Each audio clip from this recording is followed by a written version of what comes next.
इय्याक नअबुदु व इय्याक नस्तईन। मैंने आपसे मेरे पाकिस्तानियों कल बात करनी थी, लेकिन जब मैं घर वापस पहुंचा तो जो मेरे घर का हाल था, या जो जिस तरह का घर में तबाही थी, जो लूटा गया घर मेरा, जो चीज़ें तोड़ी गई, उसमें से तारें भी तोड़ी गई यहाँ, तो इसलिए मैं रात आपसे बात भी नहीं कर सकता। और वैसे भी इस कमरे में बैठना मुश्किल था, क्योंकि उन्हें कोई ऐसी इस किस्म की टेयर गैसिंग घर में थी कि हमारे से अभी तक आंखों में उसका असर है। तो इसलिए मैं कल आपसे बात नहीं कर सका। एक तरह अच्छा है मैं आपसे नहीं बात कर सका, क्योंकि कल मैं बड़ा गुस्सा था मेरे में, जो मेरे घर से हुआ, और गुस्से में इंसान को बात नहीं करनी चाहिए। मैं सबसे पहले अपनी कौम के सामने एक चीज रखना चाहता हूं कि पाकिस्तान की कौम मुझे 50 साल से जानती है। कोई और पाकिस्तानी नहीं है जिसको 50 साल से कौम जानती हो। 50 साल से मैं मीडिया पे हूं, मेरी जिंदगी पब्लिक है, छुपी हुई जिंदगी नहीं है। जो मैं था कौम जानती है, जो था कमजोरियां भी थी, अल्लाह ने इज्जत भी बड़ी दी, लेकिन कोई चीज कौम से छुपी नहीं रही। बाहर के अखबारों में इंटरनेशनल मेरे ऊपर तबसरे हुए हैं, वहां भी बात करते हैं मेरी क्या ताकत और कमजोरी थी, लेकिन एक चीज 50 साल में सारी कौम जानती है कि इमरान खान ने कभी पाकिस्तान का कानून नहीं तोड़ा। कभी भी इमरान खान जब क्रिकेट खेलता था, मैच फिक्सिंग में इमरान खान का नाम नहीं आया। अगर कोई क्रिकेट दुनिया में जानता था इमरान खान को क्रिकेट के अलावा, तो ये वो कप्तान जानता था जो दुनिया की इंटरनेशनल क्रिकेट में न्यूट्रल अंपायर लेके आया, यानी कि मुंसिफाना फैसले हो क्रिकेट में। पहला कप्तान था दुनिया में जिसने कैंपेन चला के, और आज अगर क्रिकेट में न्यूट्रल अंपायर हैं तो वो इमरान खान की वजह से कि जीते भी तो हम ईमानदारी से जीते। उससे पहले पाकिस्तान में जब कोई टीमें मैच हारती थी, वो कहती थी अंपायरों की वजह से हार गए। इमरान खान के दौर में कभी ऐसा नहीं हुआ। तो मैं ये इसलिए आपको कहना चाहता हूं कि मैं जो आज यहां जमान पाक में बैठा हूं, मैं अपनी कौम से एक बात पूछना चाहता हूं कि क्या इमरान खान ने कोई जुर्म किया है? 96 मुकदमे केसेस मेरे ऊपर कर दिए, 96, दहशतगर्दी, कत्ल, तौहीन मजहब, गद्दारी, हर किस्म का केस। जब मैं घर से बाहर निकलता और नए केसेस हो जाते हैं। और केस कौन कर रहे हैं, ये जरा गौर से सुने। केस वो लोग कर रहे हैं जो इस मुल्क के सबसे बड़े मुजरिम हैं, 30 सालों से साबित कर रहे हैं। अगर आपने ये चेक करना है, अगर आपने ये पता चलवाना है कि क्या ये मुजरिम है या नहीं है, तो सिर्फ एक काम करें, जो गूगल करें, क्योंकि आप सोशल मीडिया में जो मेरे नौजवान देख रहे हैं, सोशल मीडिया में सिर्फ गूगल कर लें कि इंटरनेशनली इन लोगों की क्या रेपुटेशन है। किताबों में इनकी चोरी का जिक्र है, नवाज शरीफ की चोरी का किताबों में जिक्र है, अखबारों में, बाहर के अखबारों में।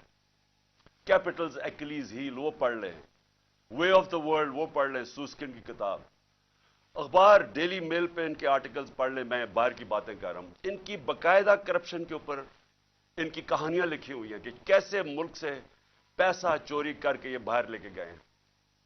जरदारी को मिस्टर 10%, अखबारों में बाहर आया हुआ है कि इससे हाथ मिलाते हुए ये कहीं गया, डरना कि तुम्हारी उंगलियां आज ये चोरी कर ले। ये इनकी रेपुटेशन है। ये आज एक आर्मी चीफ ने इस मुल्क के ऊपर मुसल्लत किए, गद्दारी किया मुल्क के साथ इन चोरों को ऊपर बैठा के, और इन्होंने नीचे सारा चोरों का और मुजरिमों का सेटअप ले आए हैं। सनाउल्लाह जैसा आदमी किसी फैसलाबाद में पूछे कि कौन सा जुर्म है जो इसने नहीं किया, शरीफों का पूछे, जरदारी का जरा सिंध में पूछे कि इसने क्या क्या क्या क्या जुल्म लोगों के ऊपर नहीं किया। इनको पीछे से जो अपने आप को मुल्क के मुहाफिज कहते हैं ऊपर मुसल्लत कर दिया हमारे। और वो क्या कर रहे हैं आज, वो केसेस कर रहे हैं, हर किस्म का हरबा इस्तेमाल कर रहे हैं कि कहीं इमरान खान रास्ते से हट जाए, मेरे ऊपर कातलाना हमला इन्होंने करवाया था और इनके साथ पीछे हैंडलर था। उसके बाद कवर अप ये अब कर रहे हैं। ये अपना आदमी बैठाया मोहसिन नकवी, जो आसिफ जरदारी को बाप माने या वो उसको बेटा माने, वो क्या होगा खुद कौम बता दे मुझे। वही आसिफ जरदारी को इसी नवाज शरीफ ने 2 दफा चोरी में जेल में डाला था। वो आज अपना बाप मानता है उसको, उसका क्या कैरेक्टर होगा, उसके ऊपर मुसल्लत किया गया। वो पुलिस ऑफिसर्स को यहां मुसल्लत किया जिन्होंने 25 मई को हमारे पर जुल्म किया, और ये इलेक्शन कमीशन को शर्म नहीं आई कि हमने कहा हजारों ऑफिसर्स लगा रहे हैं आप, लेकिन ये 23 ऑफिसर्स ना लगाएं जिन्होंने हर किस्म का तशद्दुद किया था हमारे ऊपर, तकरीबन सारों को लगा दिया ऊपर। और मैं अभी उसके ऊपर आता हूं कि फिर हुआ क्या, क्योंकि मैं आज आपको खुल के बात करना चाहता हूं कि मुल्क हमारे से हुआ क्या, ये मुल्क से क्या हो रहा है और ये मुल्क जा किधर रहा है। और अगर वो जो लोग फैसले कर रहे हैं इस मुल्क के, अगर आज आप नहीं जागेंगे, आप जिम्मेदार होंगे इस मुल्क की तबाही के। अब होता क्या है यहां, जरा मैं आप सबको सीक्वेंस बताता हूं कि हुआ क्या। 8 मार्च को इलेक्शन अनाउंस 30 अप्रैल के हो जाते हैं। 8 मार्च को हम कहते हैं कि जी हम अपनी इलेक्शन की कैंपेन एक रैली से शुरू करेंगे लाहौर में। ये जरा एक एक चीज देखें, और एक भी चीज मैं आपके सामने कोई गलत हो, झूठ हो, एक भी गलत साबित कर दे कोई। हमने फैसला किया 8 को, 7 की रात को पुलिस के साथ बैठ के पूरा तय किया गया कि किधर किधर से रैली जाएगी, और पुलिस ने अप्रूव कर दिया, परमिशन मिल गई। अगले दिन रैलीज आ रही होती हैं मुझे यहां जमान पार्क पे कि हम अपना शुरू करें रैली। उससे पहले सारे कहते हैं जी अब पुलिस नफरी सारी जगह आ गई है, हर जगह कंटेनर लगने शुरू हो गए। हमें हैरान किया, हमें तो परमिशन दे दी थी। जब पहले पुलिस खड़ी हो जाती है और राइट में पूरी वो पहन के हेलमेट्स, एकदम पता चलता जी दफा 144 लग जाता है। इलेक्शन जब अनाउंस हो जाए दफा 144 कैसे लग सकता है, कभी पाकिस्तान की तारीख में लगा। उसके बाद वो रैलीज आ रही हैं, उनके ऊपर वाटर कैनन शुरू हो जाती है और टीयर गैसिंग शुरू हो जाती है। वो सारे वहां रुक जाते हैं, हम सब हैरान। मैं ये इंतजार कर रहा हूं रैलीज का। 3:30 बजे मुझे आना था उन्होंने लेने के लिए। अगले 1 घंटे में खबरें आनी शुरू हो जाती हैं कि जी वहां टीयर गैसिंग हो रही है, मार रहे हैं, गाड़ियां तोड़ रही है पुलिस। यहां वर्कर्स खड़े हो जाते हैं कि जी क्या इंस्ट्रक्शंस है। मैं 5 बजे अपनी रैली कैंसिल कर देता हूं, क्योंकि मुझे पता था कि अगर अब ये इश्तियाल दिलवा रहे हैं, कुछ भी हम करेंगे ये मजीद और बिगड़ेगी। क्योंकि इन लोगों का एक 1 पॉइंट एजेंडा है कि किसी ना किसी तरह इलेक्शन ना हो। तो मुझे पता था, मैंने फौरी कैंसिल किया कि इंतशार ना हो, क्योंकि बहाने ढूंढ रहे हैं जी पैसे नहीं है इलेक्शन के लिए, वो जी यार सिक्योरिटी सिचुएशन है इलेक्शन के लिए। हर किस्म का बहाना इस्तेमाल किया जाए, किसी तरह ये मुजरिम पेशा लोग इलेक्शन ना लड़ें। क्योंकि 37 बाय इलेक्शंस में से 30 हार चुके हैं।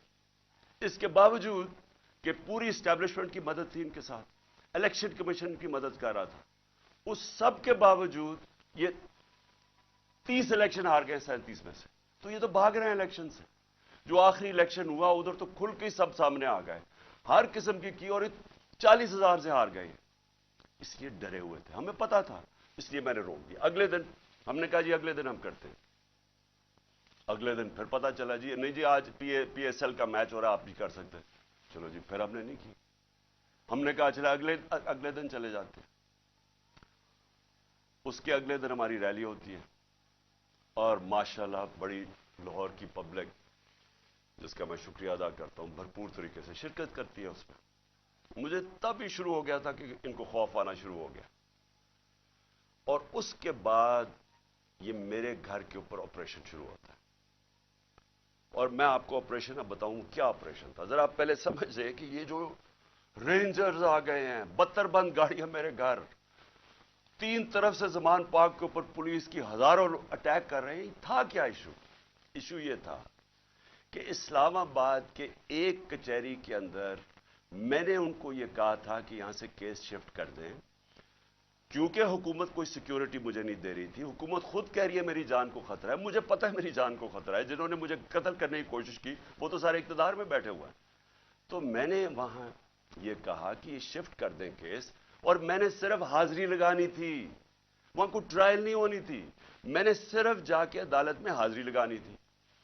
اس لیے میں نے ان کو کہا کہ یہ شفٹ کر دیں یہاں، کیونکہ وہ 2 دفعہ دہشت گردی کے اٹیک ہو چکے ہیں، جدھر جج بھی شہید ہوئے اور وکلا بھی شہید ہوئے۔ تو پتہ ہے کہ وہاں کوئی بھی کسی کو اگر وہاں آپ چلے جائیں تو وہاں تو ڈیتھ ٹریپ ہے۔ تو صرف اس کے لیے میرے اوپر وارنٹ نکال دیے گئے، اور وارنٹ لے کے یہ یہاں پہنچ گیا، ایک میجسٹریٹ کے وارنٹ۔ اب یہ سنیں، یہ جو ساری فوج پہنچ گئی زمان پاک، ایک میجسٹریٹ کے وارنٹ تھے۔ یہ وارنٹ اس کے اوپر ثناء اللہ کے اوپر بھی نکلے ہوئے ہیں، اس سے کیوں نہیں پکڑا ہے؟ وہ کہتے جی، پولیس والا کہتے جی ہمیں وہ ملتا ہی نہیں ہے، پتہ ہی نہیں کدھر ہے وہ۔ تو یہ ایسے نہیں آئے سارے، جو پھر یہاں زمان پاک میں ہوا،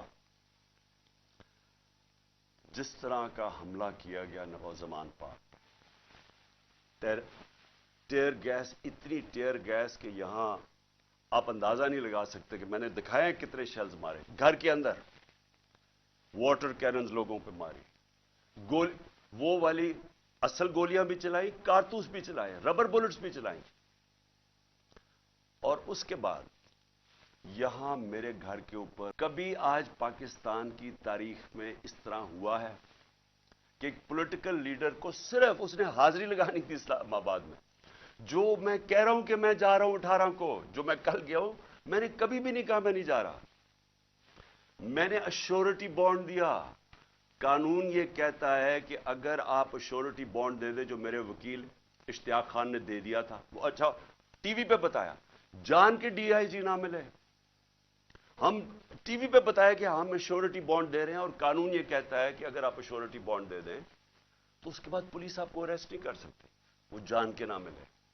کیونکہ ان کا مقصد یہ نہیں تھا کہ کوئی انصاف کے لیے مجھے لے کے جا رہے تھے، وہ مجھے یہاں پکڑنے آئے تھے، اور پکڑ کے لے کے جانا تھا انہوں نے بلوچستان۔ اور اس کے بعد انہوں نے اتنے زیادہ کیسز تھے کہ انہوں نے جیل میں ہی رکھنا تھا جب تک یہ الیکشن ختم نہ ہو جائے، کہ نہ میں پارٹی ٹکٹس دے سکوں، پیچھے جو بھی ہوتا ہے افراتفری کے اندر 2 اور لیڈرز پکڑ لیں۔ اور صرف کوشش یہ تھی کہ کسی طرح عمران خان کو، وہ جو جھوٹوں کی شہزادی، جھوٹوں کی ملکہ جو سارا وقت لگی رہتی ہے level playing field, level playing field کا مطلب یہ ہے کہ کسی طرح اس کو راستے سے ہٹاؤ، اور وہ جو ایک سزا یافتہ جو 30 سال سے اس ملک کے پیسے چوری کر کے اربوں روپے کی پراپرٹیز میں لندن رہ رہا ہے، اس کے سارے کیسز ختم کرو اور وہ یہاں واپس آئے۔ یہ ہے لنڈن پلان اور لیول پلینگ فیلڈ۔ تو یہاں سب کو پتہ چل گیا کہ ان کا مقصد، جب نہیں اشتیاق خان کی میری طرف سے ایشورٹی بانڈ نہیں لیا، تو ہمیں سب کو پتہ چل گیا کہ یہ تو بدنیتی ہے، یہ تو پکڑنے آئے ہیں۔ اب یہاں جو لوگ لڑے ہیں وہ اس لیے نہیں لڑے کہ ان کو کوئی پولیس سے بچنا تھا، یا ان کو کوئی خطرہ تھا کہ عمران خان نے کوئی جرم کیا اور یہ عدالت سے ڈر رہا ہے مجھے وہ ٹشو دینا۔ ان کو یہ ڈر نہیں تھا، ان کو یہ ڈر تھا سارے لوگوں کو باہر، کہ میں ابھی تک یہاں اس کا پتہ نہیں کیا انہوں نے چھوڑا ہمارا فیکٹر اس کا، ان کا سب کو یہ خوف تھا کہ یہ بدنیت لوگ ہیں، یہ عمران خان کو جیل میں ڈالیں گے، تشدد کریں گے، جس طرح اعظم سواتی سے کیا، شہباز گل سے، اس لیے تو وہ مرنے کے لیے تیار ہو گئے۔ ان کو ان کی نیت پہ شک تھا کہ ایک اگر حاضری لگانے کے لیے میں نے اسلام آباد جانا ہے، جو میں کہہ رہا ہوں میں نے